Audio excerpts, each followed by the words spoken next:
श्री भागवत भगवान की है आरती, पापियों को पाप से है तारती।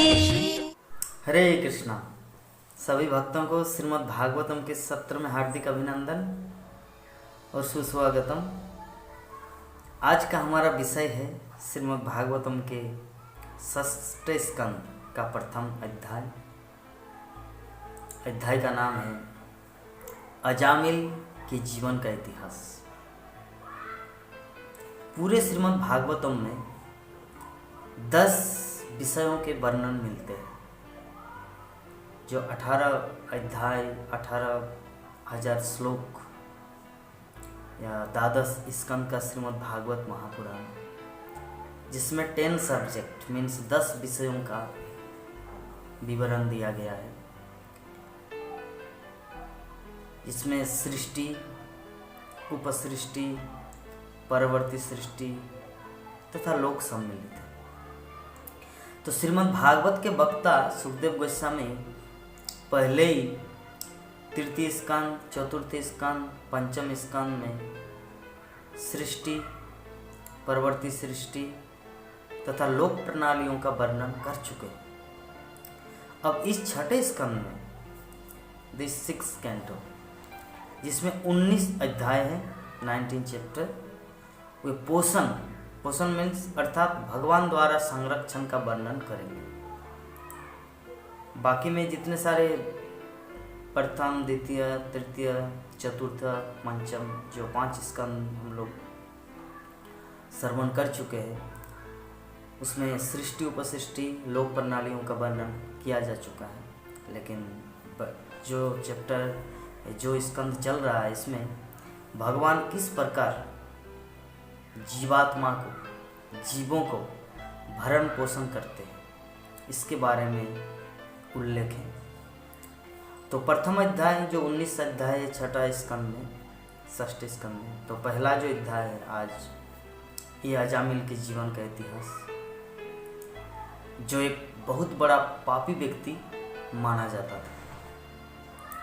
किंतु जब विष्णु के 4 दूत जमराज के दूतों से उसे छुड़ाने पहुंचे तो उसे मुक्ति मिल गई। इस अध्याय में इसका पूर्ण विवरण दिया गया है कि अपने पापमय जीवन से, पापमय जीवन के फलों से छुटकारा पाने के बाद वो किस तरह मुक्त हुआ। क्योंकि पाप कर्म इस जीवन तथा अगले दोनों जीवन ही जीवन में कष्टप्रद होते हैं। पाप मीन्स क्या है? What is the sinful activity? पाप का अर्थ होता है अपने मनमाने ढंग से कुछ कार्य करना।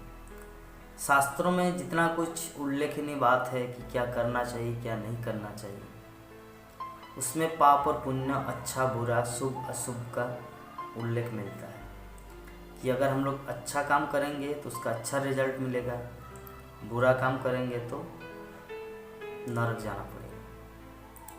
तो हमारे जीवन में दुख, इतने सारे दुख आने के पीछे कारण क्या है? श्रीमद् भागवत कहता है हमारे पापमय कर्म। हमारे पापमय कर्म हमको इस जीवन में या अगले जीवन में बांध के रखता है और नरक की ओर भेज देते हैं। तो पापमय जीवन से छुटकारा पाने के लिए जो पद्धति, जो प्रोसेस इस अध्याय में किया गया है, वो वर्णन किया जाएगा कि हमें यह निश्चित रूप से जान लेना चाहिए कि समस्त कष्टमय जीवन का एकमात्र कारण है, वो है हमारा पाप कर्म। जीवन में बहुत सारे लोग हम लोग देखते हैं जो कुछ काम धंधा नहीं करते, उतना हार्ड लेबर, उतना परिश्रम नहीं करते, फिर भी वो सुखी जीवन व्यतीत कर रहे। क्यों?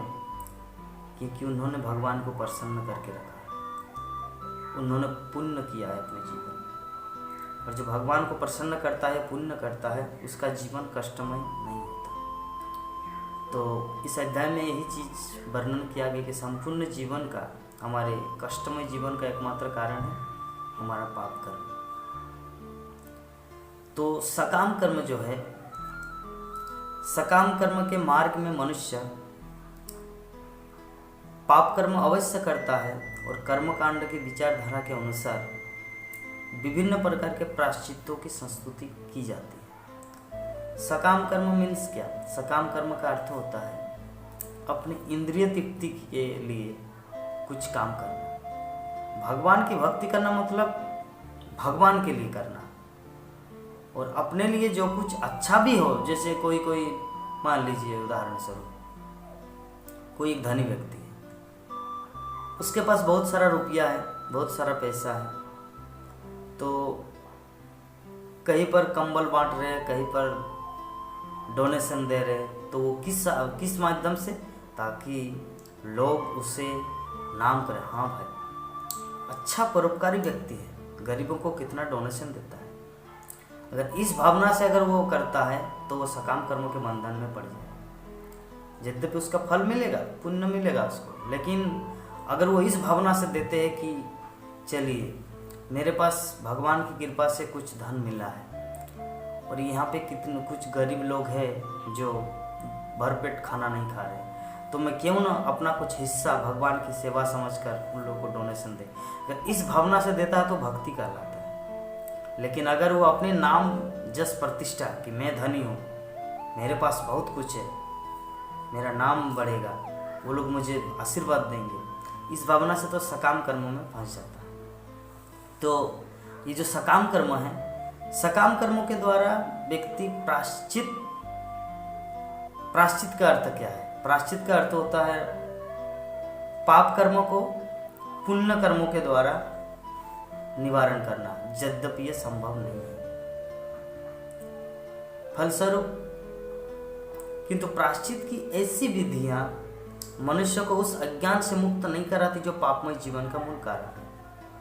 उदाहरण स्वरूप श्रील प्रभुपाद उपदेशामृत के तात्पर्य में सुखदेव गोस्वामी परीक्षित महाराज संबंध में बताते हैं कि एक हाथी स्नान करता है सुंदर ढंग से। स्नान करने के बाद वो जब मैदान में लौट आता है, कहने का मतलब जल से निकलता है, वो पुनः मिट्टी बालू अपने ऊपर ले लेते हैं।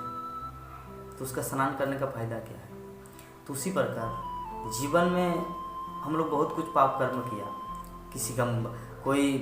किसी को मारते हैं, किसी का बहुत कुछ पाप कर्म का तो अनेक सारे ये हैं, और कहीं पर जाके कंबल बांटना, किसी को डोनेशन देना, तो इसके माध्यम से पाप कर्मों को पुण्य कर्म के द्वारा मिटाया नहीं जा सकता।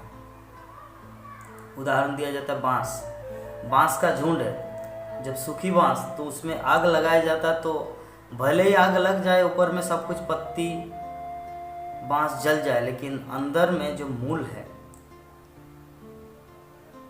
वो जब पानी गिरेगा बरसात के दिन में, तो पुनः बांस के रूप में वो जन्म लेगा, उनका जो मूल वो मिटता नहीं। तो उसी प्रकार यहाँ पर वर्णन किया कि जो पापमय जो इच्छा है हमारे जीवन में, ये पापमय इच्छा को अगर हम लोग जड़ से नहीं उखाड़ फेंकते हैं तो पुण्य कर्म के द्वारा हम लोग पाप को मिटा नहीं सकते। उनको पूर्ण रूप से हृदय में जो गंदगी है, हरे कृष्ण महामंत्र द्वारा या भक्ति साधन के द्वारा उसको मिटाना है। फलस्वरूप प्रायश्चित के बाद भी वो पाप कर्म करने के प्रति उसकी प्रवृत्ति बनी रहती है, इसलिए प्रायश्चित शुद्धिकरण के लिए अपर्याप्त है। पुण्य कर्म के द्वारा पाप कर्मों को मिटाने का मतलब वो अपर्याप्त है। ज्ञान के मार्ग पर वस्तुओं को यथार्थ रूप में समझने में व्यक्ति पापमय जीवन से मुक्त हो जाता है। ज्ञान के द्वारा जब स्थिति को समझ जाता है कि क्या है, इसका मूल कारण क्या है, इसको कैसे मिटाया जाए, तो इसीलिए ज्ञानी जन को भी प्रायश्चित की एक विधि माना जाता है। ज्ञान अर्जन करना ये भी प्रायश्चित का एक विधि है। और सकाम कर्म संपन्न करते समय मनुष्य तपस्या, ब्रह्मचर्य, मन तथा इंद्रियों के संयम, सत्यता तथा योगाभ्यास के द्वारा पापमय जीवन के कर्मों से मुक्त बन सकता है।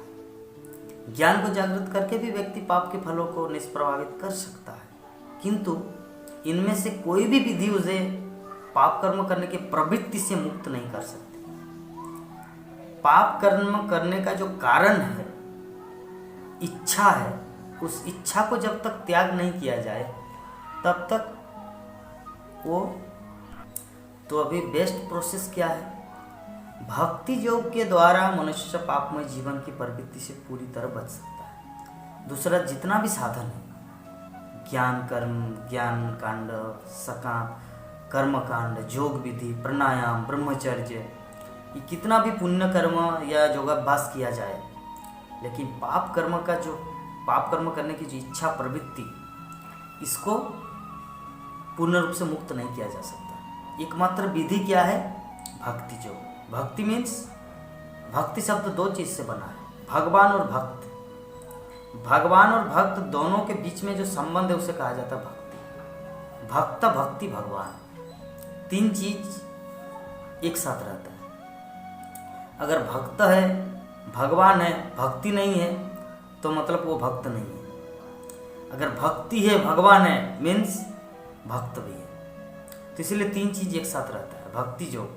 तो भक्ति योग के द्वारा ही कोई अन्य जितनी सारी विधियां वो उपयोगी नहीं है। एकमात्र भक्ति के द्वारा व्यक्ति समस्त पाप कर्म से मुक्त हो जाता है। इसीलिए वैदिक साहित्य का निष्कर्ष यही है, निचोड़, कि कर्मकांड तथा ज्ञान कांड की विधियों की अपेक्षा भक्ति अधिक महत्वपूर्ण है। एकमात्र भक्ति मार्गी हर एक के लिए कल्याणकारी है।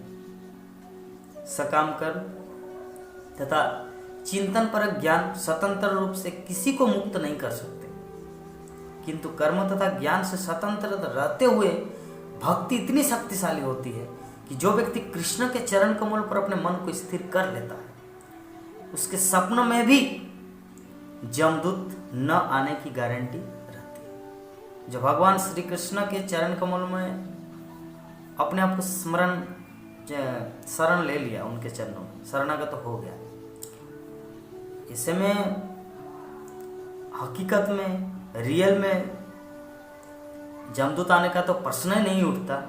सुखदेव गोस्वामी परीक्षित महाराज को बताते, श्रीमद् भागवतम पुकार पुकार के कहते हैं कि स्वप्न में भी जमदूत न आने की गारंटी देती है जो भगवान कृष्ण की भक्ति करते, कृष्ण के प्रति शरणागत होता है। तो भक्ति की शक्ति सिद्ध करने के लिए सुखदेव गोस्वामी ने अजामिल के इतिहास का वर्णन किया।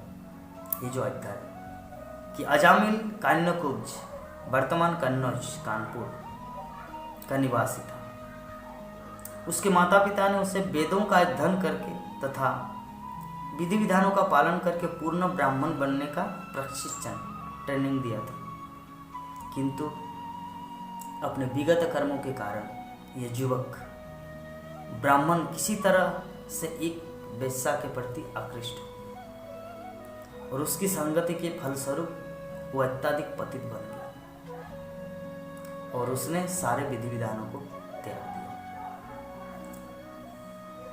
इतना सुंदर ब्रह्मचर्य का पालन कर रहे थे अजामिल, लेकिन अपने पिता के कहे अनुसार बन गए थे फूल तोड़ने के लिए, भगवान को लगाने के लिए, भगवान के आरती पूजा में जो जरूरत होता है फूल पुष्प। तो जैसे ही बगीचे में वो पुष्प तोड़ने गया तो वेश्या को एक शूद्र व्यक्ति आलिंगन करते देखा। तो उनका ये दृश्य देखकर अजामिल अपने आप को कंट्रोल नहीं कर पाए। वेदों के समस्त श्लोकों को उच्चारण किया, कंट्रोल किया अपने इंद्रियों को, परंतु वो नाकाम रहे, असफल हुआ।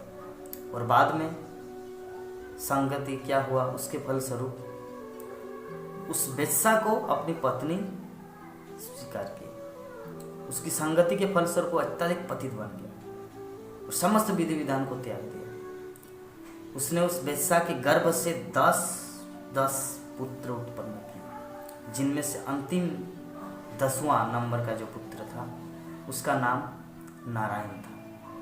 वो नारायण, एक बार कुछ साधु संत उनके घर में आए थे, वो भगवान का ही प्लान था। तो वहाँ पर जब आए तो साधु संत लोग देखे कि अगर इनको कृपा न किया जाए तो अजामिल पूर्ण रूप से पतित हो जाएगा। तो उनके छोटे बच्चा का नाम नारायण इसलिए रखा। अजामिल को पूछा कि आपके बेटे का नाम क्या है? बोले कि अभी तक तो कुछ नाम रखा नहीं। तो बोले कि ठीक है, हम इनका नाम नारायण रखते हैं। तो बोले कि ठीक है। तो जैसे नारायण नाम रखा तो अंतिम में काम आएगा। तो अजामिल जब मृत्यु के कगार में था अंत में, तब वो जब जमदूत आया उनको लेने के लिए, क्योंकि पूरा जीवन पर बहुत कुछ पाप किए थे, चोरी, डकैती, लूट मार, लोगों को काट देते थे, जिंदा मार देते थे। तो इसी अवस्था को देखकर जितने सारे साधु संतगण थे वहाँ पर, वो लोग तो भूत वर्तमान भविष्य त्रिकालदर्शी थे। तो उनको पता था कि अगर हम सब इनको कृपा न करें तो भविष्य में इनका जीवन अंधकारमय है। तो इसीलिए उन्होंने उनका नाम, उनके छोटे पुत्र का नाम नारायण रखा, ताकि मृत्यु के समय वो इस छोटे पुत्र को बुलाए नारायण नाम करके और जीवन को उद्धार मुक्त हो जाए। तो अजामिल की मृत्यु के समय जब जमदूत उसे लेने आए तो उसने भाई बस जोर से नारायण का नाम पुकारा, क्योंकि वह अपने सबसे छोटे पुत्र से बहुत आसक्त था। इस तरह उसने आदि नारायण भगवान विष्णु का स्मरण किया। यद्यपि उसने पूर्णतः निरपराध होकर नारायण के पवित्र नाम का उच्चारण नहीं किया था, फिर भी उसका प्रभाव पड़ा। ज्यों ही उसने नारायण के पवित्र नाम का उच्चारण किया, त्यों ही भगवान विष्णु के दूत वहां प्रकट हुए। अतः भगवान विष्णु के दूतों तथा यमराज के दूतों के बीच वाद विवाद खड़ा हुआ और इस वार्तालाप को सुनकर अजामिल मुक्त हुआ। तब सकाम कर्मों का बुरा प्रभाव उसकी समझ में आया और वो ये भी समझ सका कि भक्ति विधि कितनी उच्च है। तो आगे हम लोग देखेंगे किस प्रकार जमदूत और विष्णुदूत का तर्क वितर्क हुआ और अजामिल दूसरे चैप्टर में। और अजामिल ये सब सुने और जब वो श्रवण किया भागवत की कथा को कि किस प्रकार धर्मराज जमराज के मुख से जमदूत सुने थे धर्म क्या है, और वो विष्णुदूत के साथ तर्क वितर्क ये सब जब सुने अजामिल तो मुक्त हो गए। भागवत कथा की यही महिमा है। तो आज के हमारा जो विषय था अजामिल के जीवन का इतिहास यहीं पर समाप्त होते हैं। कल हमें दूसरे चैप्टर अध्याय को लेकर आएंगे। तब तक के लिए हमें आप विदा दीजिए। आप सबको बहुत बहुत धन्यवाद श्रीमद् भागवत के सत्र में आने के लिए और श्रीमद् भागवत कथा को श्रवण करने के लिए। हरे कृष्ण।